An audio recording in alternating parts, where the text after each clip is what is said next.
आपका स्वागत है किड्स कार्टून में। ये कहानी उत्तर प्रदेश के छोटे से गांव देवकापुर की है, जहां गांव के बाहर एक पुराना कुआं था।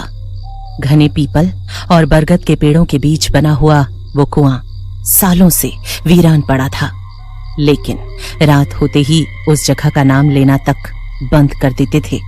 गांव वालों का कहना था, हर रात एक औरत उस कुएं पर आती है, सफेद साड़ी, खुले लंबे बाल, और जो भी आदमी उसे देख ले वो कुछ दिनों के अंदर मर जाता है।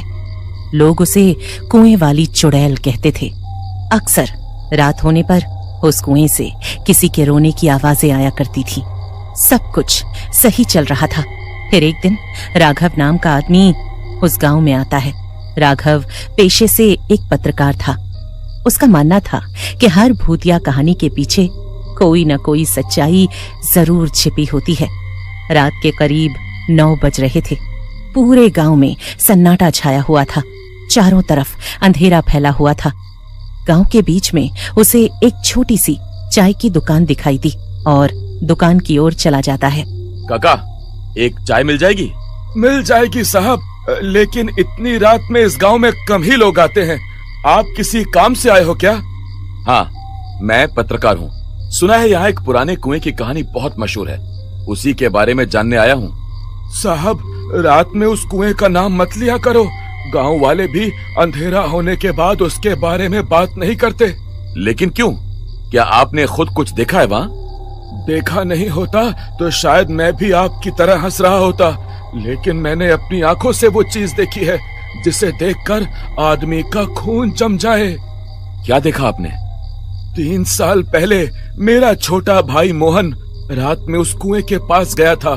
वो भी आपकी तरह कहता था कि भूत प्रेत कुछ नहीं होते।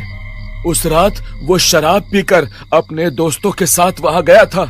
सुबह जब लोग उसे ढूंढने पहुंचे तो उसकी लाश कुएं के पास पड़ी थी। उसकी आंखें पूरी खुली हुई थी। चेहरा डर से ऐसे जमा हुआ था जैसे मरने से पहले उसने कोई बहुत भयानक चीज देख ली हो। और आपको लगा कि उसे किसी चुड़ैल ने मारा? लगा नहीं साहब, मरने से पहले उसने खुद बताया था। जब हम उसे अस्पताल ले जा रहे थे वो आधा जिंदा था। वो बार बार एक ही बात बोल रहा था, वो पानी से बाहर आ रही है। उसकी आंखें पूरी काली हैं। फिर अचानक उसकी गर्दन अपने आप उल्टी तरफ घूम गई और वहीं उसकी मौत हो गई। उस चुड़ैल की कहानी क्या है? बहुत साल पहले उस कुएं में एक औरत ने कूदकर जान देती थी। उसका नाम पारो था। वो गांव के जमींदार के खेतों में काम करती थी। बहुत खूबसूरत थी, लेकिन गरीब। जमींदार उसे अपनी हवेली में रखना चाहता था, लेकिन पारो किसी और आदमी से प्यार करती थी। जब जमींदार को यह बात पता चली तो उसने उस आदमी को मरवा दिया। उसके बाद पारो पागल जैसी हो गई थी। वो पूरी रात कुएं के पास बैठकर रोती रहती थी। फिर एक रात वो अचानक गायब हो गई। सुबह उसका शव उसी कुएं के अंदर मिला, लेकिन उसकी मौत के बाद गांव बदल गया साहब। रात में उस कुएं से रोने की आवाज आने लगी। कई लोगों ने सफेद साड़ी वाली औरत को वहां घूमते देखा, और जो भी आदमी आधी रात के बाद वहां गया वो वापस नहीं लौटा। मैं तो कहता हूँ साहब, आप भी वापस शहर लौट जाओ, अभी भी वक्त है। काका, डर इंसान के दिमाग में होता है। अंधेरा और अकेलापन आदमी को ऐसी चीजें दिखाने लगता है जो असल में होती ही नहीं। गलती यही करते हो तुम शहर वाले। जब तक मौत सामने खड़ी ना हो तब तक यकीन नहीं आता।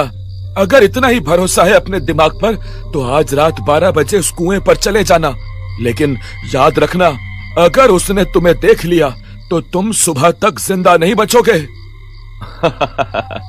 ठीक है, मैं आज रात वहीं जाऊंगा और कल सुबह आपको साबित करके दिखाऊंगा कि वहां कोई चुड़ैल नहीं है।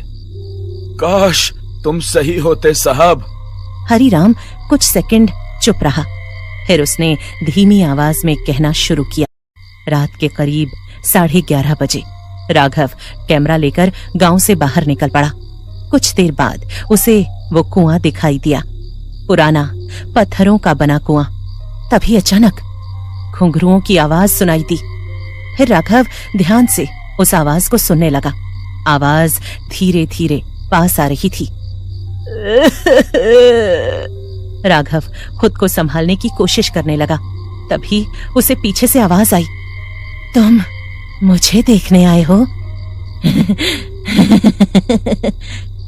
राघव तेजी से पलटा। उसके सामने एक औरत खड़ी थी, सफेद साड़ी।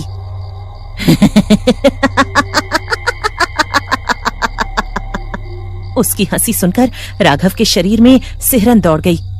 अचानक तेज हवा चलने लगी, लेकिन तभी वो औरत गायब हो गई। चारों तरफ फिर सन्नाटा छा गया। राघव की सांसें तेज हो चुकी थीं। तभी अचानक कुएं के अंदर से जोर की आवाज आई, जैसे कोई पानी के अंदर कूदा हो। उसने अंदर झांका और इस बार उसका खून जम गया। कुएं के अंदर दर्जनों हाथ दिखाई दे रहे थे, लेकिन तभी घुंघरुओं की आवाज फिर सुनाई दी, इस बार बिल्कुल उसके पीछे से। राघव ने पीछे मुड़कर देखा। राघव जोर जोर से चीख रहा था, लेकिन चारों तरफ सिर्फ अंधेरा था। अब तू भी हमेशा मेरे साथ रहेगा, जैसे बाकी सब रहते हैं। राघव की आंखों में आंसू आ गए। उसे समझ आ चुका था, अब उसका बचना नामुमकिन है। तभी अचानक दूर जंगल में किसी औरत की आवाज गूंजी, पारो, बस कर पारो, अब और कितनी जाने लेगी। तभी अंधेरे जंगल के बीच एक लड़की हाथ में जलती हुई मशाल लेकर आगे आई। उसका नाम था गौरी। लाल साड़ी और हाथ में एक पुरानी लोहे की त्रिशूल जैसी छड़ी। दूर रह मुझसे। आज नहीं पारो, आज मैं तुझे किसी और की जान नहीं लेने दूंगी। तू मुझे नहीं रोक सकती। इस गांव ने मुझे मारा था, अब मैं इस गांव को कभी चैन से नहीं रहने दूंगी। गलती गांव वालों की थी, लेकिन तू जिन लोगों को मार रही है उनका क्या कसूर है? तू दर्द में मरी थी पारो, लेकिन अब तू खुद दर्द बन चुकी है। मेरी दादी पारो की छोटी बहन थी। मरने से पहले उन्होंने मुझे सब सच बताया था। पारो चुड़ैल नहीं थी, उसे इस गांव के लोगों ने बनाया। लेकिन अगर आज इसे नहीं रोका गया तो ये कभी खत्म नहीं होगी। राघव, कुएं के पास रखी राख उठाओ। वहां एक पुरानी पीतल की डिब्बी रखी थी। वो पारो की अस्थियों की राख है, उसे कुएं में डालो। पारो की आत्मा इस कुएं से बंधी हुई है। अगर उसकी अस्थियां पवित्र मंत्रों के साथ पानी में मिल गईं, तो उसका अंत हो जाएगा। कोई मुझे खत्म नहीं कर सकता। लेकिन गौरी जोर से मंत्र पढ़ने लगी।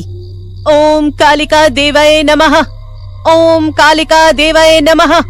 और उसी पल राघव ने पूरी राख कुएं के अंदर फेंक दी। अचानक पूरा कुआं जोर जोर से हिलने लगा।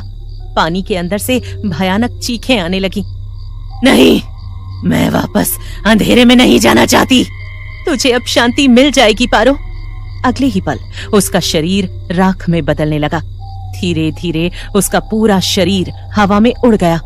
कुछ सेकंड बाद पूरा जंगल शांत हो गया। हवा रुक चुकी थी, घुंघरुओं की आवाज बंद हो चुकी थी। आज इतने सालों बाद पारो को मुक्ति मिल गई, क्योंकि मैं जानती थी एक न एक दिन कोई फिर उस कुएं तक जरूर आएगा।